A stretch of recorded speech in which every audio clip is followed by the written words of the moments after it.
लेकिन आपको एक बात बताएं,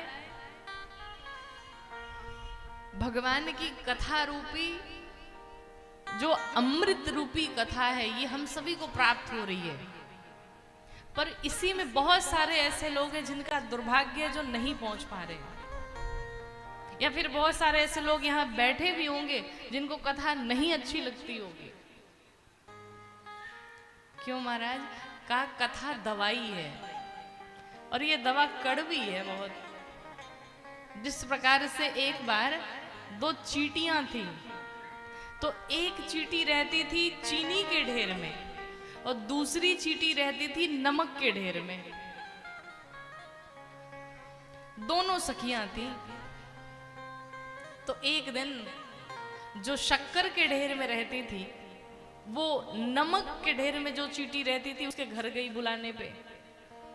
तो नमक के ढेर में जो चींटी रहती थी, आओ बहन, खूब स्वागत किया। अब भाई वो नमक के ढेर में रहती थी, सो स्वागत में नमक ही खिलाया चींटी को। तब ये तो मीठे में रहती थी, इसने कहा भाई कैसा एकदम खारा खारा सा कड़वा कड़वा सा लग रहा है। उसने कहा देखो बहन, तुम मेरे भी घर एक दिन आओ, फिर मैं तुम्हें खिलाती हूँ कि मैं कहाँ रहती हूँ, मैं तुम्हें बताती हूँ। तो दूसरी जो नमक के ढेर वाली चींटी थी वो बड़ी चतुर थी। उसने सोचा कि पता नहीं इसके घर पे ये क्या खाती होगी, किसमें रहती होगी, भगवान जाने, तो हम अपनी व्यवस्था खुद ही लेके चलते हैं।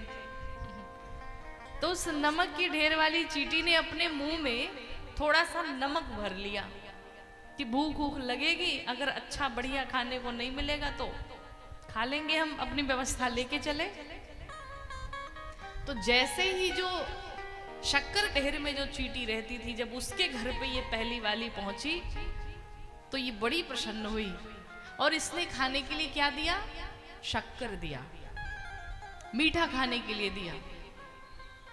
लेकिन जब इसने मीठा खाया तो इसके मुख में तो ऑलरेडी नमक भरा पड़ा था।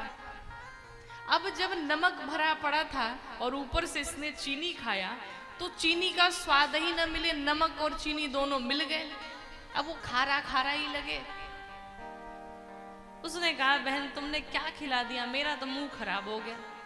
हमें तो लगता था तुम बहुत अच्छे जगह रहती हो, बहुत बढ़िया खाती हो, यही बढ़िया खाती हो, तो खारा खारा सा है। तो दूसरी चींटी ने कहा बहन जरा मुख खोलना अपना। उसने मुख खोला तो क्या देखा?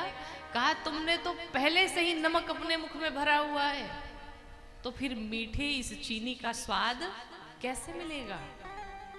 नहीं मिल सकता है। जब तक वो नमक बाहर नहीं होगा तब तक चीनी का स्वाद नहीं मिलेगा। ठीक उसी प्रकार से हम आप भी हैं, जब तक इस भीतर काम क्रोध लोभ मोह मद मत्सर रूपी नमक भरा पड़ा है तब तक ये चीनी रूपी कथा का स्वाद नहीं मिलेगा, मिल ही नहीं सकता, मन ही नहीं लगेगा। इसलिए 3 घंटे की ये कथा आपको प्राप्त होती है। 9 दिनों की कथा में निश्चित नहीं है कि 9 दिनों की हर बात हम अपने जीवन में धारण कर सके, पर 9 दिनों में कोई एक बात अगर आपने अपने जीवन में गांठ बांध लिया तो निश्चित रूप से हमारा आपका कल्याण हो जाएगा।